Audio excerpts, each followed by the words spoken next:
महादेव सृष्टीचं निरीक्षण करत फिरत आहेत आणि फिरता फिरता म्हटले, एका जंगलातून जात असताना काही ऋषींची यज्ञशाळा होती. त्या यज्ञशाळेत यज्ञ करणारे ऋषी काय करतायत पाहावं म्हणून लांबून एका झाडाच्या आडून ते पाहतायत. पण भगवान शंकराच्या अंगावर कपडा मात्र अजिबात नाही आहे, कारण भगवान शंकरांचं खरं स्वरूप आहे दिगंबर. दिग म्हणजे वस्त्र, अंबर म्हणजे आकाश. आकाश हेच ज्यांचं वस्त्र आहे असा जो तो त्याला म्हणतात दिगंबर. आकाश हेच त्यांचं वस्त्र. खरं तर नागडे पण हे 2-3च लोकांचं चांगलं दिसतं महाराज.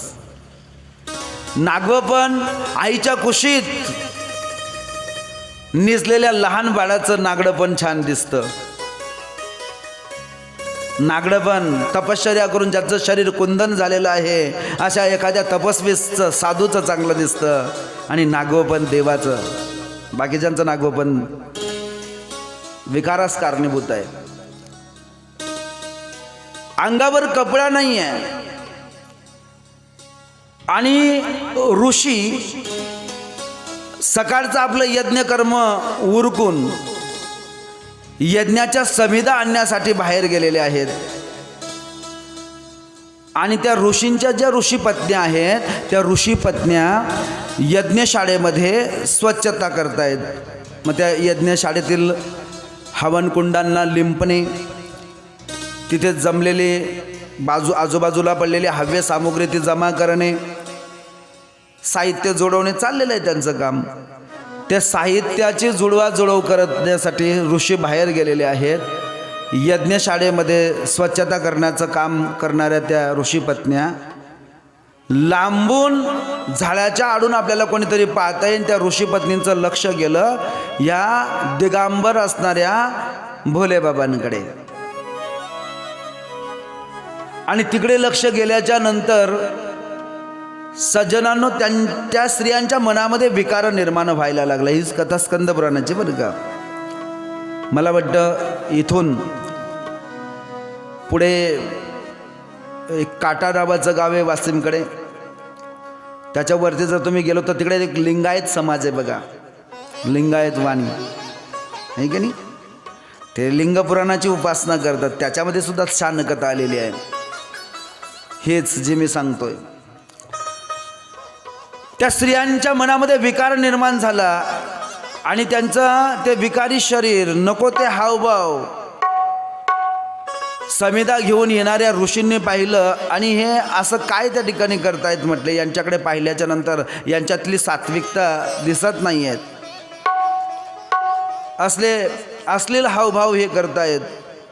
ऋषींना राग आला. हे काय करतायत तुम्ही, शोभतं का तुम्हाला. तेव्हा त्या सर्व स्त्रियांनी त्या झाडाच्याकडे बोट दाखवलं. बघा म्हणजे तिकडे एक नागवा पुरुष उभा आहे. त्याला पाहिल्याच्या नंतर अशी मनवृत्ती आमची झाली असेल. विकार आहे बरंच काम आहे. आपण मागच्या वेळेला बघितलं होतं की काम येडका मदन आहे, तो चांगल्या चांगल्याला धडक देऊ शकतो बरं का. एखाद्या सुंदर स्त्रीला, एखाद्या सुंदर पुरुषाला पाहिल्यानंतर काम निर्माण होईल यात नवर नाही. अरे चित्रात विचित्रपणा पाहिला की तिथे विकार निर्माण होतात.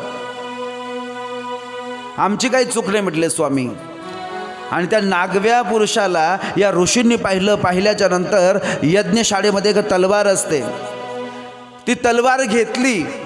आता इथे पाठभेद आहेत. काही पुराणांमध्ये असं म्हटलेलं आहे की कुठलाही विचार न करता ती तलवार त्या नागव्या पुरुषाच्या लिंगावर चालवली एक. आणि काही पुराणांमध्ये असं म्हटलेलं आहे, पाठभेद आहे की अरे हा जगन्नाथ, हा महादेव आहे, आम्हा सर्वांचा स्वामी आहे, पण नागव्या स्वरूपात आलेत. आणि ते ऋषी म्हणायला लागले की भगवान तुमचं हे लिंग पाहिल्याच्या नंतर आमच्या स्त्रियांच्या मनामध्ये विकार निर्माण झाला, म्हणून तुमचं हे लिंग गळून पडो, गळून पडो, गळून पडो असा शाप दिला. आता शाप दिला म्हणा किंवा लिंगछेदन केलं म्हणा, पण भगवान शिवाचं लिंग त्यांच्या अंगापासून बाजूला झालं. आणि बाजूला झाल्याच्या नंतर सज्जनांनो, त्रिभुवन जाळून चालेल का काय? इतकं आग्नी ते लिंग ओकायला लागलं. आता काय करावं? सर्व देव त्या ठिकाणी जमा झाले आणि भगवान विष्णू, भगवान ब्रह्म, इंद्रदेव सर्वच म्हणायला लागले की ऋषींनो, तुमच्याकडून घोर चूक झालेली आहे. या लिंगाला स्थिर करा, नाही तर हे आपल्या सगळं त्रिभुवनाला जाळून टाकेल. काही केल्या ते लिंग कोणाच्या हातात सापडत नाही आहे. आणि मग भगवान शंकराची सर्वजण त्या ठिकाणी प्रार्थना करतायत की हे भगवान शंकरा, तुम्ही आमचे माता आहात, तुम्ही आमचे पिता आहात, तुम्हीच हे विश्व प्रसवलेलं आहात. आमच्यावर असं रागवू नका. काय केलं म्हणजे हे लिंग शांत होईल? तेव्हा भगवान शंकर म्हणतात की या माझ्या लिंगाला धारण करण्यासाठी पार्वती विन नान्या, पार्वतीशिवाय दुसरं अन्य कोणीही या लिंगाला धारण करू शकत नाही, पकडू शकत नाही. म्हणून तुम्ही तिला बोलवा. आणि या सर्व देवांनी आई भगवतीची उपासना करायला सुरुवात केली. आई, आम्ही तुमचे मुलं आहोत, तू आमची जननी आहेस ना? हो. म्हणून आई, नवसाला पाव, जागी हो. जागरण, गोंधळ त्या ठिकाणी घालायला लागलेले आहेत. अय भवानी, तुझ्या कृपेने तारसी भक्ताला, अगाध महिमा तुझी मावले वारी संकटाला. आई कृपा करे माझ्यावरी, जगवितो रात्र सारे. आई कृपा करे माझ्यावरी, जगवितो रात्र सारे. आज गोंधळाला ये, गोंधळ मांडला भवानी, गोंधळाला ये. गोंधळ मांडला भवानी, गोंधळाला ये. गोंधळ मांडला भवानी, गोंधळाला ये. गोंधळ मांडला गम्मे, गोंधळाला ये.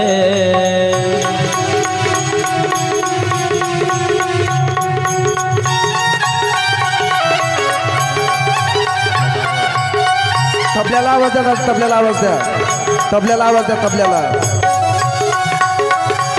आवाजांकडे लक्ष असू द्या आमच्या. हरी बोल.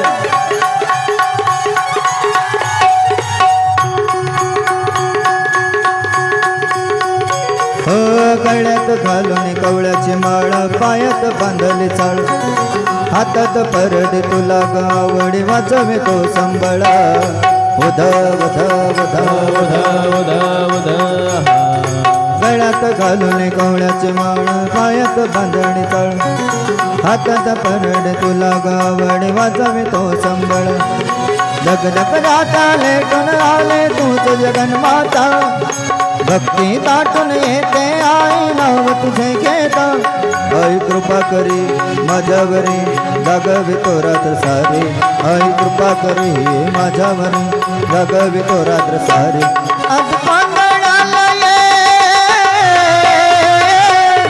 गोंधळ मांडला भवानी, गोंधळाला ये.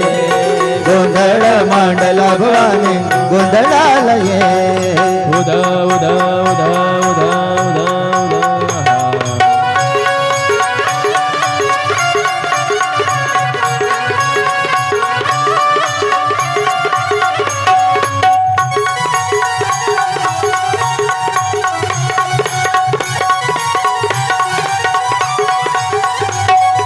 चौकबरीला माणक मोती, मंडप आकाशाचा, हात जोडणे करुणा भागतो, उद्धार करना माझा.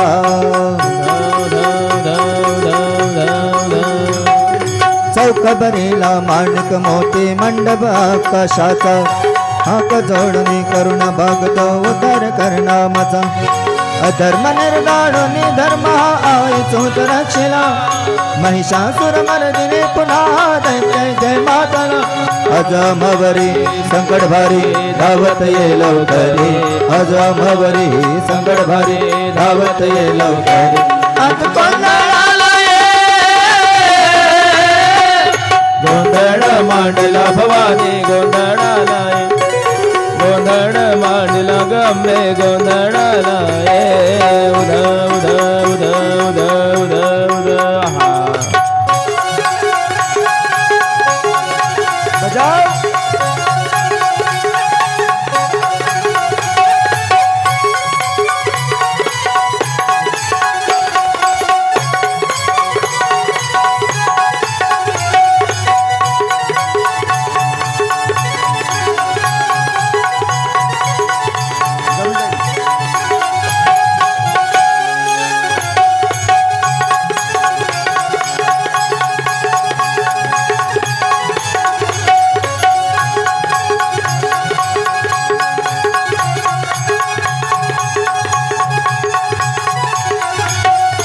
नदीच्या पल्ल्याड आईचा डोंगर डोंगर माथ्याला देवीचं मंदिर हल जागर जागर डोंगर माथ्याला डागर डागर डोंगर माथ्याला हे लल्लाटे भंडार दूर लोटून दे अंधार आर दुरून रांगून डोंगर येगून उघड देवी दार लल्लाटी भंडार दूर लोटून दे अंधार आलो दुरून रांगून डोंगर यंगून उघड देवीदार हे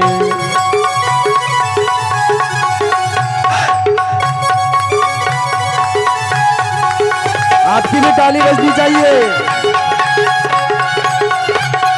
सगळ्यांनी मिळून गोंधळ घालायचा आहे नदीच्या पाण्यावर आगेन बोलत तुझ्या नजरेच्या पालावर काळे डोलत नाद आला ग जीवाच्या कुंगराला नाद आला ग जीवाच्या कुंगराला हे लल्लाटे भंडार दूर लोटून दे अंधार आलो दुरून रांगून डोंगर येगून उघड देवीदार लल्लाटी भंडार दूर लोटून दे अंधार आलो दुरून रांगून डोंगर यंगून उघड देवीदार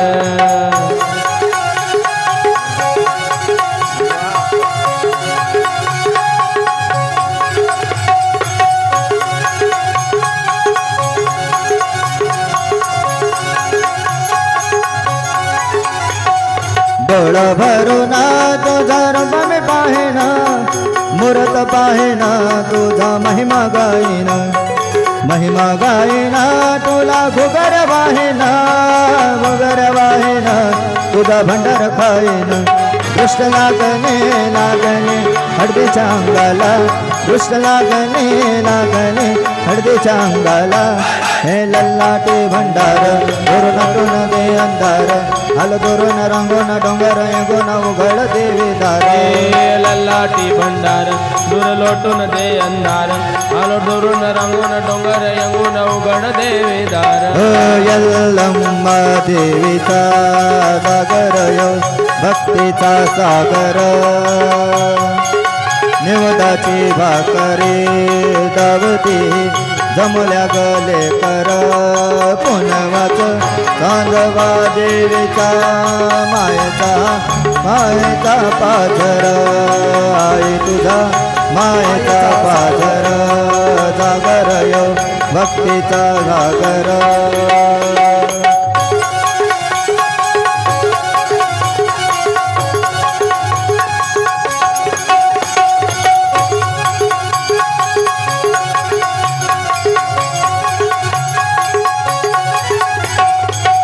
नारळाला तुझे वटे मी भरेना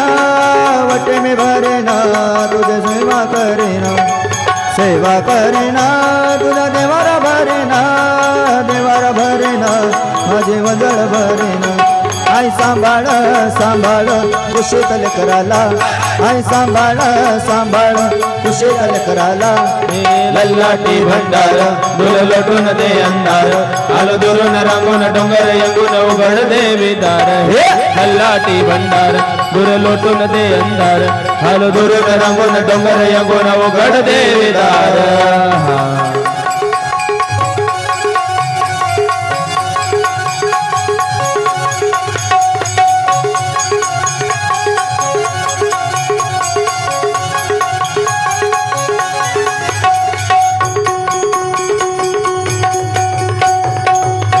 जगदंबा माता की जय आमच्या मैथिलीसाठी टाळ्या वाजून दे बरं का म्हणजे तिचे सात्विक भाव जागे झालेत खरं तर जागरण गोंधळ असला की कोणाच्या तरी अंगात येतं त्या मोठ्या लोकांच्या अंगात आलेलं खरं का खोटं मला माहिती नाही पण हिच्या अंगात आलेलं हे खरं आहे म्हणून टाळी वाजली पाहिजे मनापासूनच बघा त्या शब्दांकडे जसे शब्द असतील तसे हावभाव करण्याचे ते प्रयत्न करत होते आहे की नाही पारमार्थिक संस्कार आहेत धन्य माता पिता तयाचिया आणि तिच्या माता पितांना जन्माला घालणारे धन्य माता पिता तयाचिया आहे का नाही त्यांची परंपराच आहे महाराज त्या माता भगवतीची उपासना करतायत. ओम महालक्ष्मी नमस्तुभ्यम नमस्तुभ्यम स्वरीश्वरी हरिप्रिये नमस्तुभ्यम नमस्तुभ्यम दयानिधे. हे आई, तू दयाची निधी आहेस म्हटले,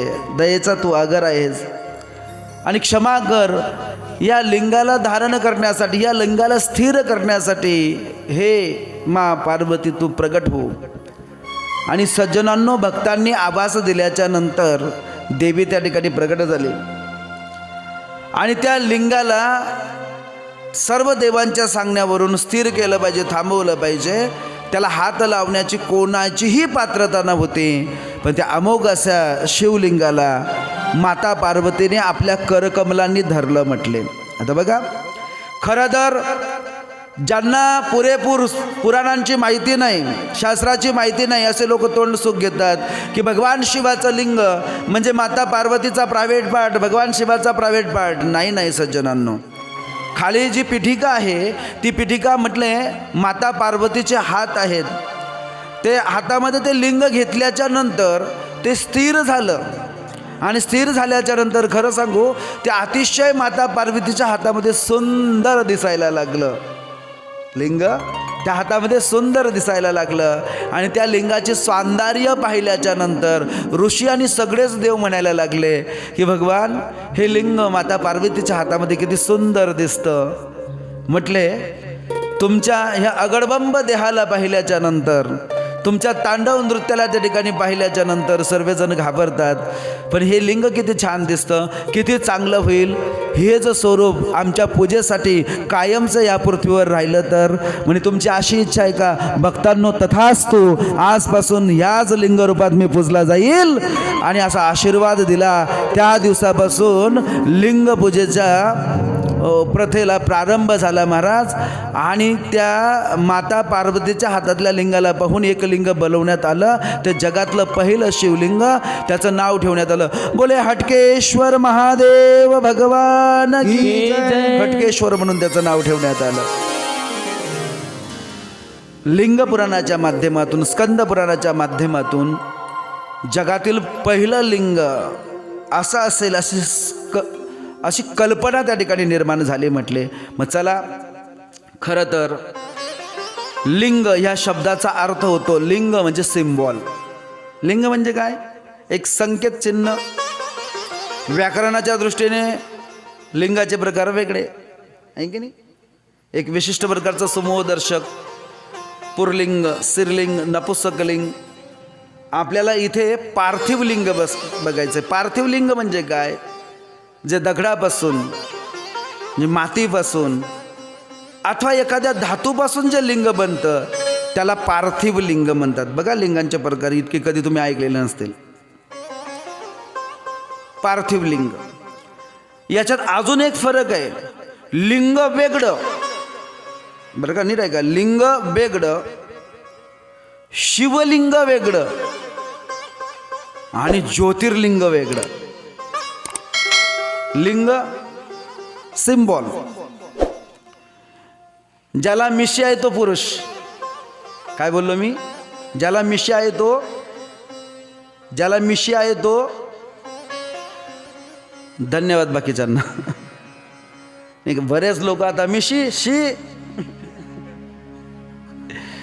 पण आपल्या महाराष्ट्रामध्ये अक्कडबाज मिशीचा माणूस मिशीमध्ये लिंबू ठेवत होते है ना. अक्कडबाज मिशीचा फक्कड माणूस.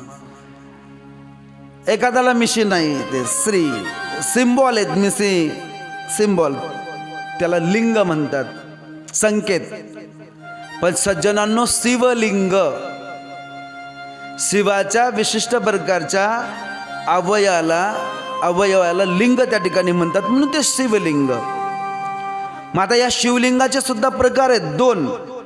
अजून आपण ज्योतिर्लिंगापर्यंत पोहोचलेलो नाही आहेत. शिवलिंगाचे प्रकार आहेत दोन. एक चरलिंग आणि एक अचरलिंग. त्याला कोणी चललिंग म्हणतं, कोणी अचललिंग म्हणतं. मग ऐका, अचललिंग, अचललिंग हे मंदिरामध्ये स्थापन केलं जातं. अचललिंग बनवत असताना ज्या द्रव्यापासून पीठिका बनवलेली आहे त्याच द्रव्यापासून वरचा बाण बनवलेला पाहिजे, ज्याला आपण बाणा म्हणतो.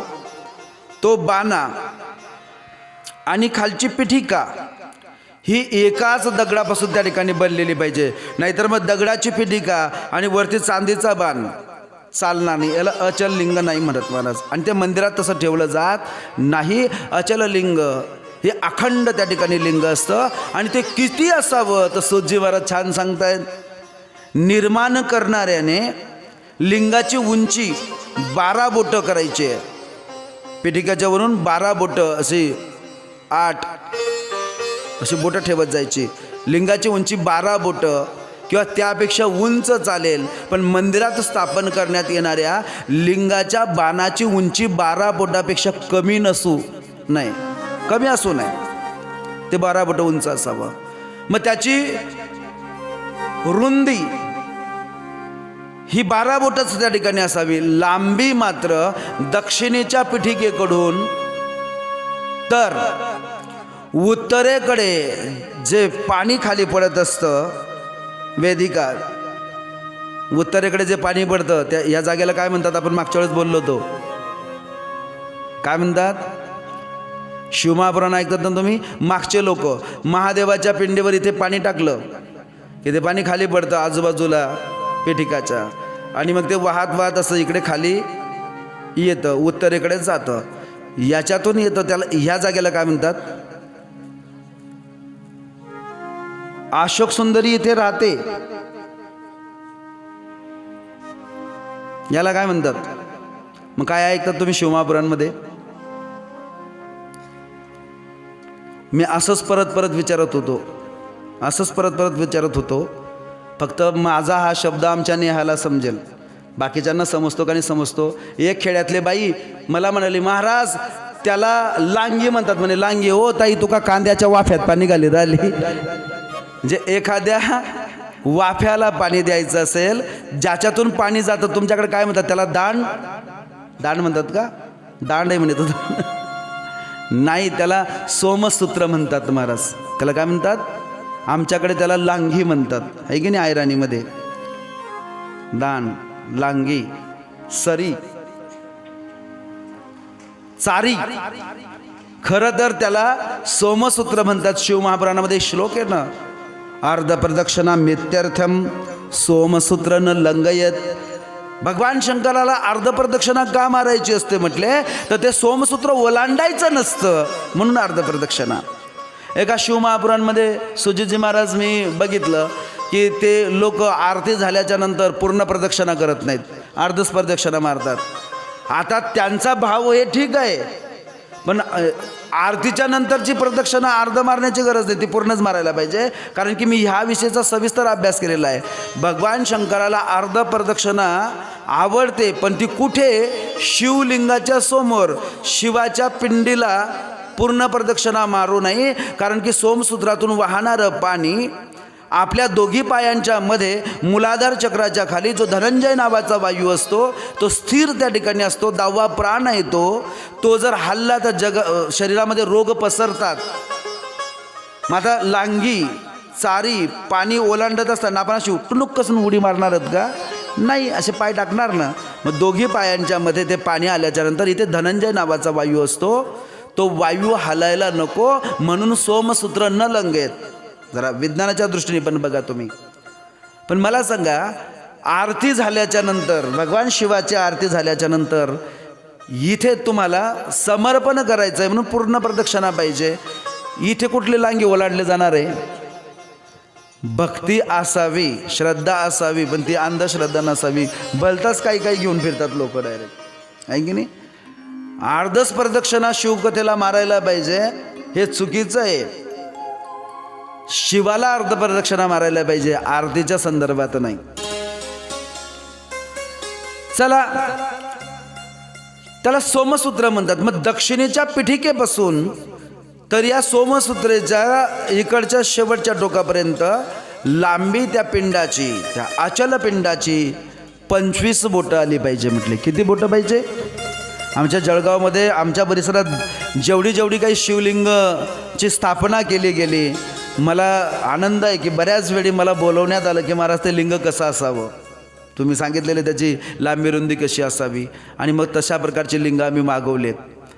25 बोटं, 12 बोटं उंची, 12 बोटं लांबी आणि ज्या धातूची पिटिका आहे त्या धातूचा बाण म्हणजे अखंड पिंड त्याला म्हणतात.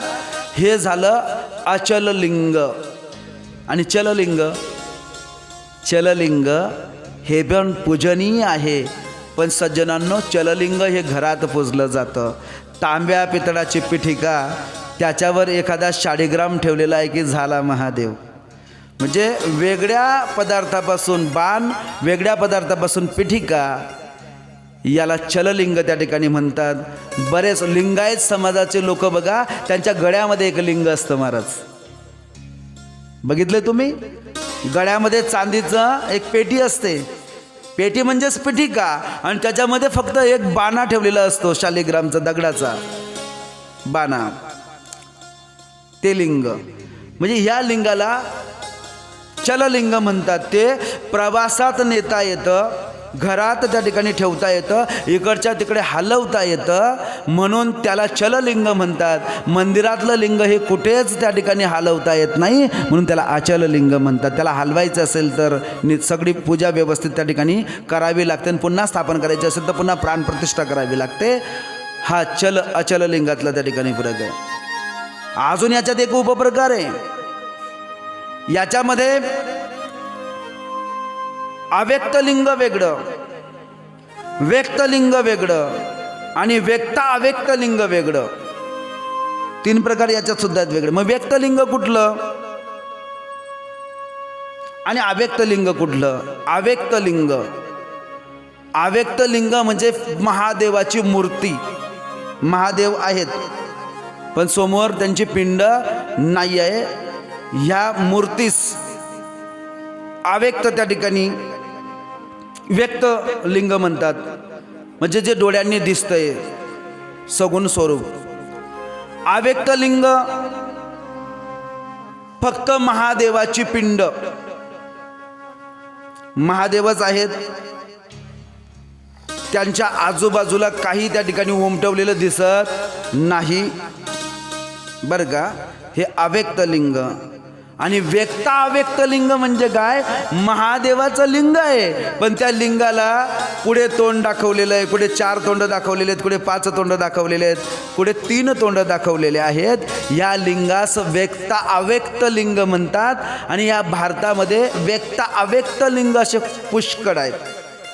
मग पशुपतीनाथाला तुम्ही गेलात आहे की नाही, लिंग पण आहे, त्या लिंगावर तोंड सुद्धा दाखवलेले आहेत. एक लिंगजी अनेक ठिकाणी त्या लिंगाला तोंड दाखवलेले आहेत. मग लिंग व्यक्तलिंग, अव्यक्त लिंग किती फरक आहे यापैकी आपल्याला अजून काहीच माहीत नाही. आपल्याला जास्तीत जास्त सोल्याची भाजी खूप आहेत महाराज शास्त्राचं चिंतन केलं तर. याच्या नंतर पुढे जो प्रकार सांगितला अजून महत्त्वाचा तो म्हणजे ज्योतिर्लिंग. आता हे मागे जे आपण लिंगांचे प्रकार पाहिलेत महाराज, हे सर्व पार्थिव लिंग आहेत. पार्थिव लिंगाची व्याख्या जे दगडापासून, मातीपासून, धातूपासून बनवले जातात ते पार्थिव लिंग. त्याच्यामध्ये पण मग इतके प्रकार, पण या सर्वांच्या व्यतिरिक्त जे लिंग आहे ते ज्योतिर्लिंग आहे. कारण त्याला ज्योतिर्लिंग का म्हणतात? लिंगाच्या पुढे ज्योती शब्द का लावला? तर ते कुठल्याच मानवाच्या निर्मित नाहीत, स्वयंप्रकाशित आहेत, स्वयंभू आहेत, ज्योती स्वरूपाने ह्या जगतावर त्या ठिकाणी निर्माण झाली, प्रगट झाली, म्हणून त्यांना ज्योतिर्लिंग त्या ठिकाणी म्हणत असतात. आणि अशी फक्त 12 ज्योतिर्लिंग आहेत महाराज. मग त्या स्वयंभू प्रकाशित ज्योतिर्लिंगांमधलं पहिलं लिंग सोमनाथांचं, सौराष्ट्रामध्ये सोमनाथ भगवान शंकर जे चंद्रासाठी त्या ठिकाणी धावून आलेले, त्यांचंही चरित्र आपण त्या ठिकाणी पाहणार आहोत. ही 12 हा इतका फरक आहे त्या ठिकाणी. मग चला यांची पूजा कशी करायची, एक छान धून होईल, एक भजन होईल. ते भजन झाल्याच्या नंतर मग पुढचा क्रम आपण कथेचा पूजा ह्या शब्दाने त्या ठिकाणी सुरुवात करणार आहोत. थारो निर्मल निर्मल पाने थारो निर्मल निर्मल पाने मा नर्मदा महाराणी भजन झालं की आपण थांबणार आहोत का? महाराणी. तारो निर्मल निर्मल पाणी हो तारो निर्मल निर्मल पाणी नर्मदा महाराणी महाराणी थारो निर्मल निर्मल पाने थारो निर्मल निर्मल पाने मा नर्मदा महाराणी महाराणी. हो तारो निर्मल निर्मल पाणी हो तारो निर्मल निर्मल पाणी नर्मदा महाराणी महाराणी महाराणी न कल्याणी मा नर्मदा महाराणी महाराणी. महाराणी कल्याणी नर्मदा महाराणी महाराणी थारो निर्मल निर्मल पानी थारो निर्मल निर्मल पानी मा नर्मदा महाराणी महाराणी. तारो निर्मल निर्मल पाणी नर्मदा महाराणी महाराणी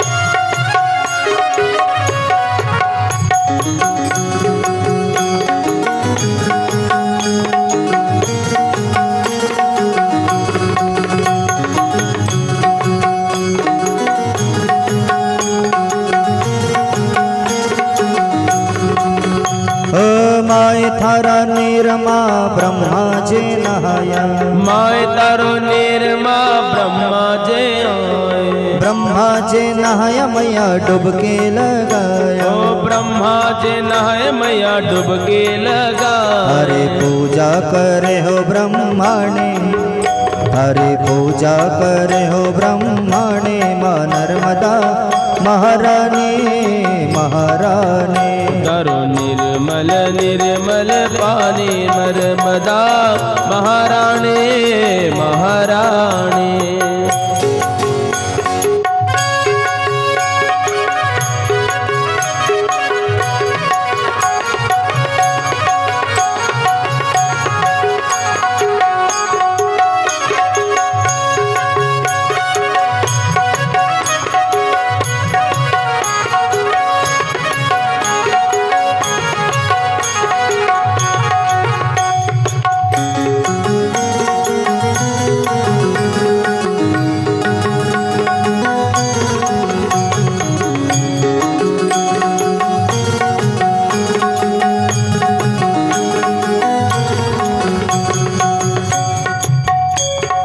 माय थारा नेरमा विष्णु जे नहाया माय तारा निर्मा विष्णु जे नाय विष्णु जे नहाया मैया डुबके लगाया.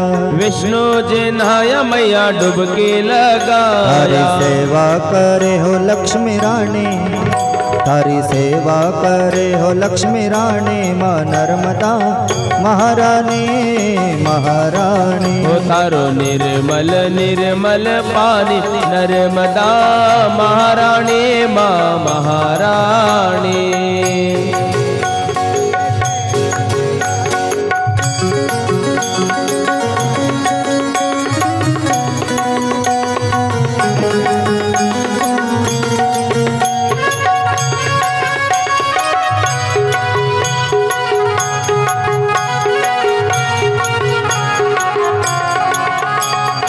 हरी बोल.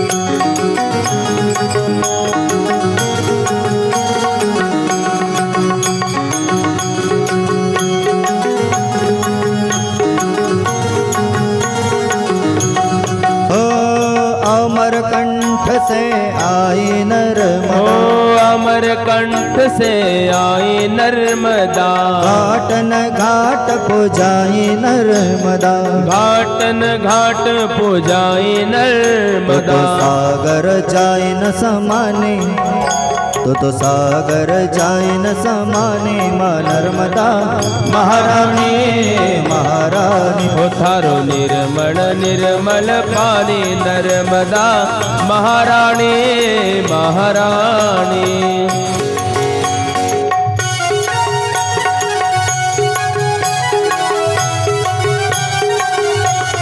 हरि बोल।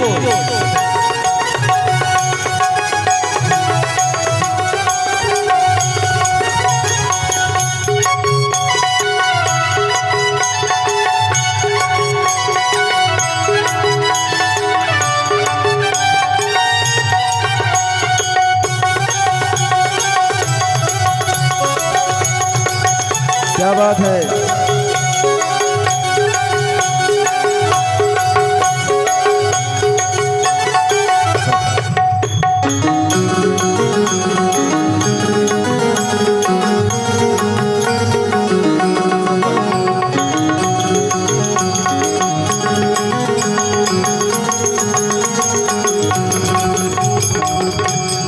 नमः पार्वती पते हर हर महादेव। सज्जनांनो, आता आपण थोडंसं थांबणार आहोत. त्याच्यानंतर पूजा म्हणजे भगवान शिवाला काय आवडतं, नेमकी त्याची पूजा कशी करायला पाहिजे. ती पूजा करत असताना मग वैदिक पद्धतीने कर्मकांडापेक्षा त्या ठिकाणी भक्ती किती श्रेष्ठ आहे, तर त्या भक्तीचं महात्म्य आपण पाहणार आहोत. खरं तर ते भक्ती महात्म्य पाहत असताना तुम्हाला कळेल की आम्ही देवाचे खरे भक्त नाही आहेत. कारण आम्ही देवाकडे जाताना पूजा करताना जो स्वार्थ भाव ठेवून जातो ना महाराज, त्यामुळेच देवाची प्रचिती आम्हाला येत नाही. कोणी शायरने म्हटलं आहे ना, मैं बड़ा ही हैरान हूँ मेरे हसरतों पर, मैं बड़ा ही हैरान हूँ मेरे हसरतों पर, मैंने बाके बिहारी से सब कुछ मांग लिया, बाके बिहारी को छोड़कर, बाके बिहारी को छोड़कर.